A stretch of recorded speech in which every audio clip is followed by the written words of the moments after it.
इस वक्त बड़ी खबर के साथ खबर पूर्णिया से, जहां बायसी प्रखंड के शादीपुर बुढ़ा गांव के शर्मा टोली के करीब 150 परिवारों का रास्ता मुसलमानों ने रोक दिया है। हिंदू परिवारों का ये कहना है कि उन्होंने इसके लिए एसडीएम से लेकर डीएम तक गुहार लगाई, लेकिन किसी ने उनकी नहीं सुनी।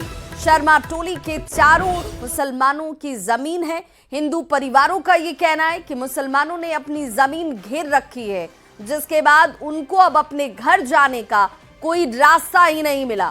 हिंदू परिवारों ने चंदा इकट्ठा कर रास्ते के लिए जमीन खरीदने की पेशकश तक की, जिसे मुसलमान परिवारों ने मना कर दिया है।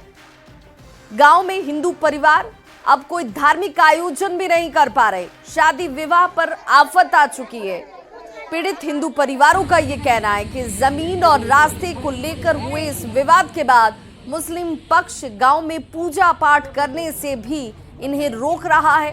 हालांकि पूरे विवाद पर गांव के मुखिया सबनूर आलम ये कह रहे हैं कि हिंदू पक्ष को दूसरी ओर से रास्ता देने की पेशकश की गई, जिसे उन्होंने स्वीकार नहीं किया। और जरा तस्वीरों को देखिए, ये तस्वीर है जहां चारों तरफ से घेराबंदी कर दी गई है। रास्ते का मामला है जी, हम लोग को रास्ता नहीं मिल रहा है। इस महीना का दूसरा महीना मेरा बेटी का शादी है, कैसे बाराती आएगा, यही समस्या है। तो चौथी तरफ बंद कर दिया है। टोटल 200 घर होगा और 1000 आदमी होगा। 1000 आदमी का मतलब आना जाना सब बंद है यहाँ पे। हाँ। यानी कि पूरा ब्लॉक कर दिया गया है। कौन ब्लॉक कर दिया?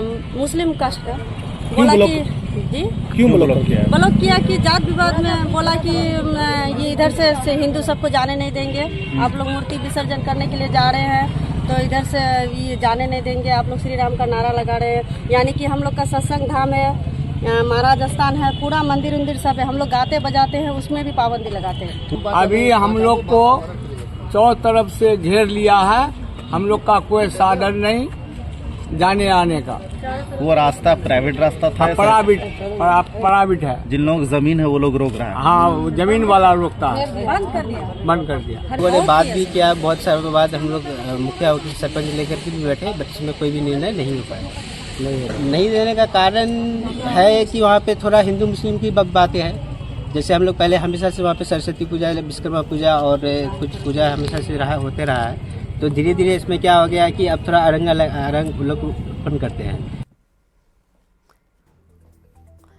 और इस खबर पर ज्यादा जानकारी के साथ हमारे साथ इस वक्त पूर्णिया से संवाददाता प्रवीण जुड़ चुके हैं। प्रवीण, क्या जानकारी मिल रही है?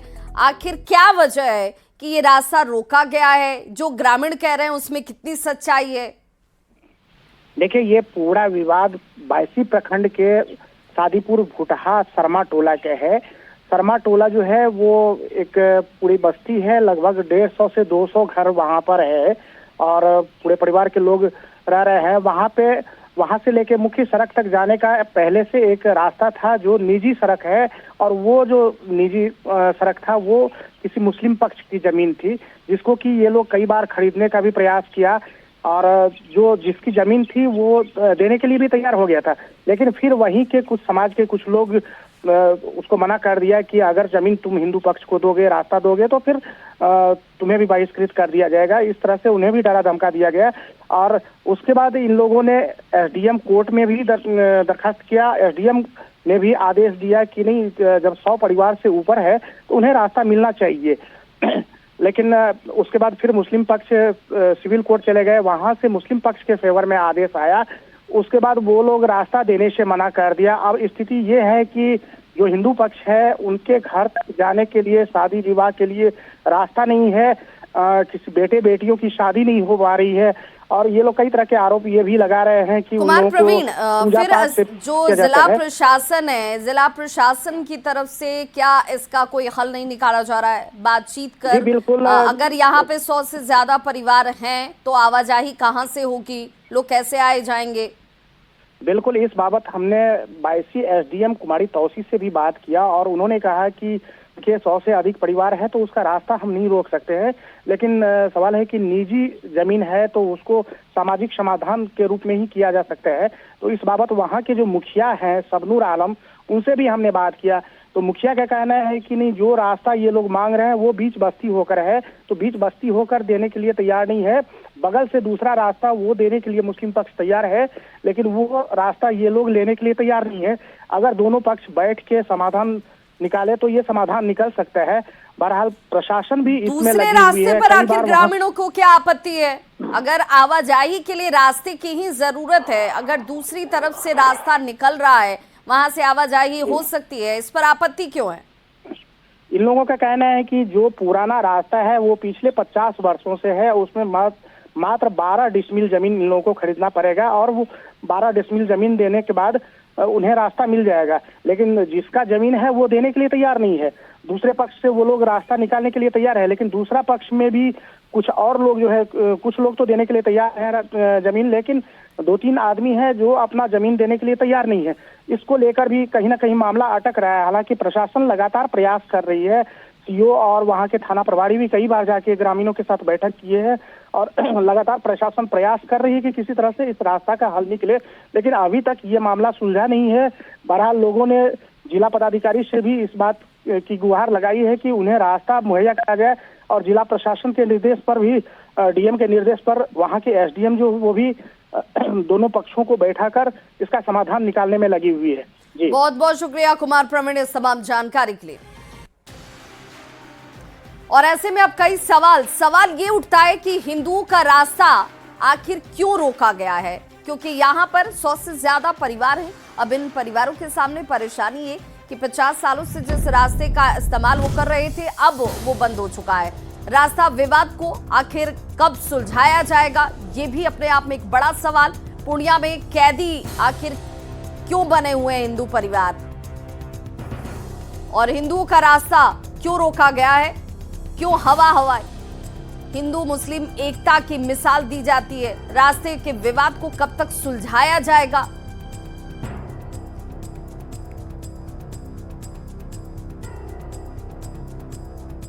पूर्व मुख्यमंत्री और बिहार विधान परिषद में नेता प्रतिपक्ष राबड़ी देवी ने भरे सदन में जेडीयू को साथ आने का ऑफर दे दिया। सोमवार को विधान परिषद की कार्यवाही के समय एक अजीबोगरीब वाकया हुआ, जहां राज्यपाल के अभिभाषण पर चर्चा के बीच जेडीयू के एमएलसी भगवान कुशवाहा ने कहा कि सदन में तो आप सत्ता पक्ष को घेरते हैं, लेकिन सदन के बाहर तो सीएम नीतीश के काम की तारीफ कीजिए।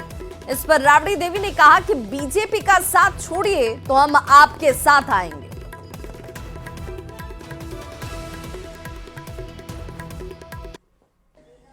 पार्टी के साथ रहिए, सदन के बाहर कम से कम नीतीश कुमार जी को समर्थन करिए, ये मैं जरूर कहना चाहूंगा एक छोटे भाई के हैसियत से।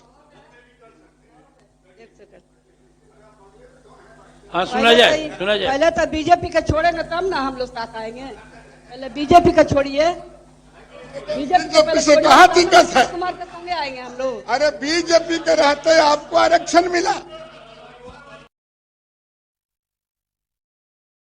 तो देखिए, कार्रवाई के समय ही ये खुला ऑफर राबड़ी देवी की तरफ से दिया जा रहा था। उन्होंने कहा कि बीजेपी का साथ छोड़िए और फिर हम साथ होंगे। तो एक तरीके से खुलकर वो ये कह रही हैं कि नीतीश कुमार साथ आ जाएं।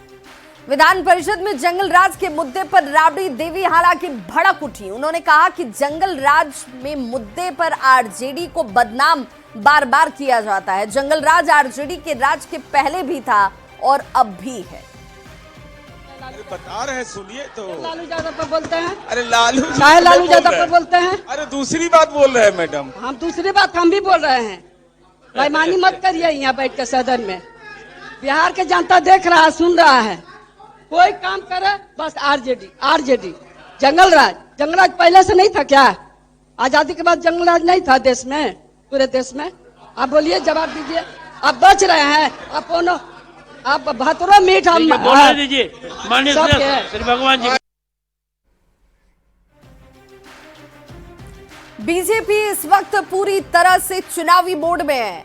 आज राज्य परिषद की बैठक पटना के बापू सभागार में होने वाली है, जिसमें प्रदेश अध्यक्ष के पद पर दिलीप जायसवाल के नाम की औपचारिक घोषणा की जाएगी। मनोहर लाल खट्टर सहित बिहार बीजेपी के सभी बड़े चेहरे बापू सभागार में शामिल होने वाले हैं और दिलीप जायसवाल को फिर से होने वाली ताजपोशी को लेकर बीजेपी का कार्यकर्ताओं में जबरदस्त उत्साह नजर आ रहा है। तो दिलीप जायसवाल आज विधिवत तरीके से उनकी ताजपोशी होगी। बिहार बीजेपी अध्यक्ष के तौर पर उनकी ताजपोशी, जिसे लेकर कार्यकर्ताओं का जोश देखिए, जहां हाथों में तख्तियों के साथ ये सभी नारेबाजी करते नजर आ रहे हैं। भाजपा राज्य परिषद की बैठक आज बापू सभागार में है और उसके पहले की हम तस्वीर दिखा रहे हैं कि किस तरीके से भाजपा के नेता अपने नए प्रदेश अध्यक्ष की घोषणा को लेकर के कितना उत्साहित है। आप देख सकते हैं कि बिहार के अलग अलग जिलों से लोग पटना पहुंच चुके हैं और सभी लोगों के हाथ में एक ही कटआउट है जिस पर दिलीप जायसवाल की तस्वीर लगी हुई है। कल दिलीप जायसवाल ने नॉमिनेशन किया है और आज उनके नाम की विधिवत घोषणा होगी। हमारे साथ भाजपा के कुछ नेता भी हैं, इनसे हम बात करते हैं। बड़ी तैयारी आप लोगों ने की है? बहुत बड़ी तैयारी है, क्योंकि ये हम लोग के लिए यादगार पल होने वाला है, एक नया माइलस्टोन लिखने वाला है। हमारे प्रदेश अध्यक्ष जी, निर्वाचित प्रदेश अध्यक्ष जी का आज घोषणा होना है, क्योंकि उन्होंने निर्विरोध जो है कल जो है अपना दाखिल किया है चुनाव के प्रत्याशी के रूप में, और आज उसका जिला बिहार प्रदेश परिषद की बैठक में इसकी घोषणा हो। बिल्कुल, देखिए अब महिलाएं भी बड़ी संख्या में जो राज्य परिषद की सदस्य वो यहाँ पर पहुंची हैं। किस जिला से आप यहाँ पर आई हैं? हम कटिहार जिला से आए हैं, लेकिन किशनगंज से भी मेरा जो है मायका किशनगंज है और दिलीप जायसवाल जी किशनगंज से ही आते हैं। आज उनके नाम की घोषणा होनी है जी, इसीलिए आप विशेष उत्साह जो है, महिलाओं में भी काफी उत्साह देख पा रहे हैं और पुरुष में तो है ही, लेकिन महिलाओं में भी उत्साह है क्योंकि उनका जो है व्यवहारिक काफी सरल व्यवहार से रहे हैं और महिलाओं में इसका उत्साह देख। तो बिल्कुल देखिए, जो भाजपा के जो कार्यकर्ता हैं वो कहीं न कहीं पूरी तैयारी उन्होंने कर ली है कि अब जिस तरीके से चूंकि चुनाव है और चुनाव के पहले घोषणा भी की जा रही है नए प्रदेश अध्यक्ष की, तो आज एक बड़ा कार्यक्रम बीजेपी का, और इस कार्यक्रम की तैयारियों को लेकर के बीजेपी के द्वारा पूरी तैयारी है और पूरे बिहार के अलग अलग जिलों से लोग पटना पहुंच रहे हैं राज्य परिषद की बैठक में शामिल होने के लिए। कैमरा पर्सन मनीष जुनेजा के साथ शैलेंद्र, न्यूज 18 पटना। तो बिहार के नवादा जिले में अफीम की खेती के खिलाफ पुलिस का अभियान लगातार चल रहा है। पुलिस ने वन विभाग और उत्पाद विभाग की टीम ने मिलकर रजौली प्रखंड के परतोनिया के जंगल में लगी अफीम की खेती को नष्ट किया। विगत 2 दिनों के अंदर पुलिस ने अलग अलग इलाकों में अफीम की खेती को नष्ट किया है और फिलहाल पुलिस ने इस मामले में प्राथमिकी दर्ज की है और आगे की कार्रवाई में जुट गई है।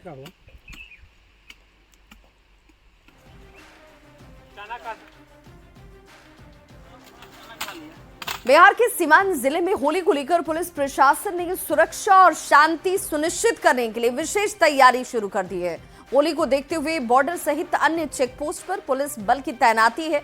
शराब और शराब के कारोबारियों पर नकेल कसने के लिए बॉर्डर पर विशेष चौकसी बरती जा रही है। बॉर्डर पर यूपी से आने वाले सभी वाहनों की गहन तलाशी हो रही है ताकि शराब की कोई भी खेप इस रास्ते सीवान सहित बिहार के दूसरे जिलों में प्रवेश न कर सके। धरनी छापर चेक पोस्ट से इस खबर पर ज्यादा जानकारी दे रहे हैं न्यूज 18 संवाददाता मृत्युंजय सिंह।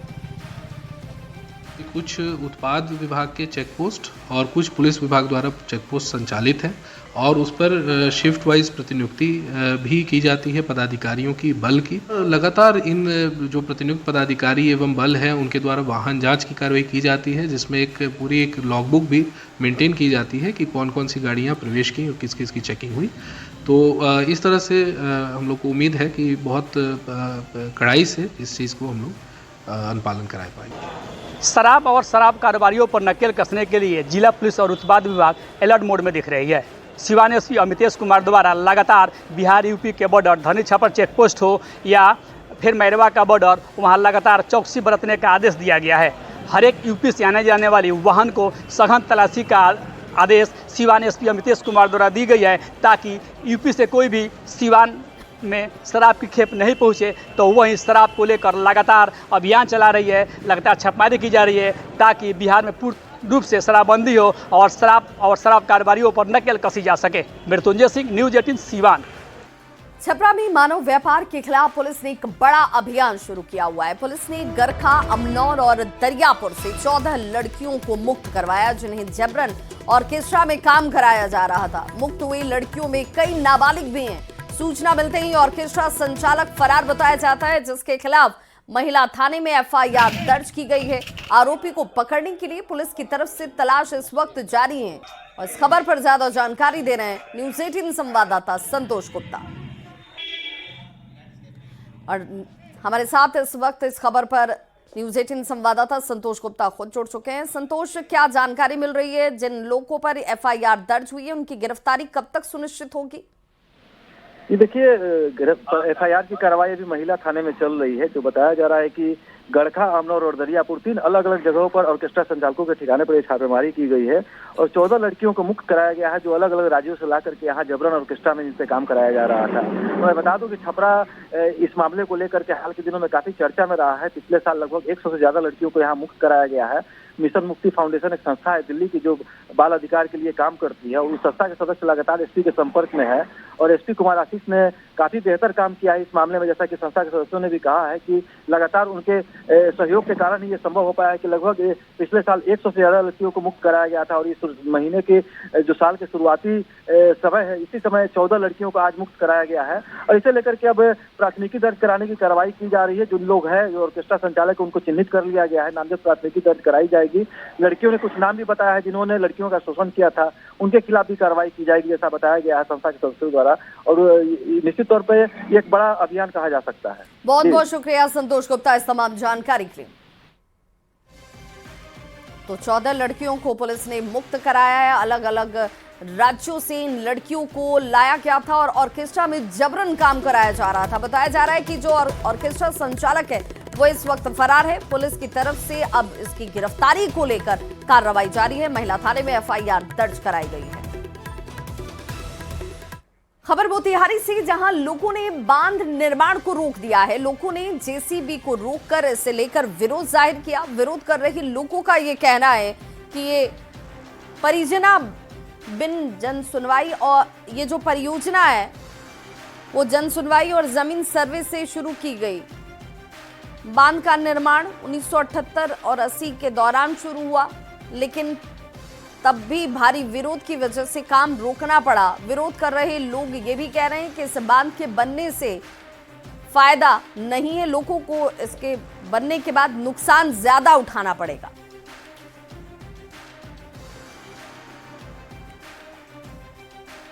गोपालगंज के सरकारी स्कूल के टीचर की विदाई का वीडियो सोशल मीडिया पर बेहद तेजी से वायरल हो रहा है। विद्यालय के एक शिक्षक के रिटायर होने के बाद उनकी विदाई हो रही थी और इस दौरान स्कूल के छात्र और छात्राओं के साथ शिक्षक से देखिए कैसे ये सभी बच्चे जो हैं वो लिपट कर फूट कर रोने लगे। तस्वीर भोरे प्रखंड के राजकीय मध्य विद्यालय की बताई जा रही है। सहायक शिक्षक अशोक श्रीवास्तव के सेवानिवृत्त होने के बाद भव्य विदाई समारोह का आयोजन किया गया था। कार्यक्रम की शुरुआत में छात्र और छात्राओं ने एक से बढ़कर एक सांस्कृतिक कार्यक्रम पेश किया, लेकिन जब कार्यक्रम समाप्त हुआ तो छात्र और छात्राएं भावुक हो गए और शिक्षक से लिपटकर रोने लगे।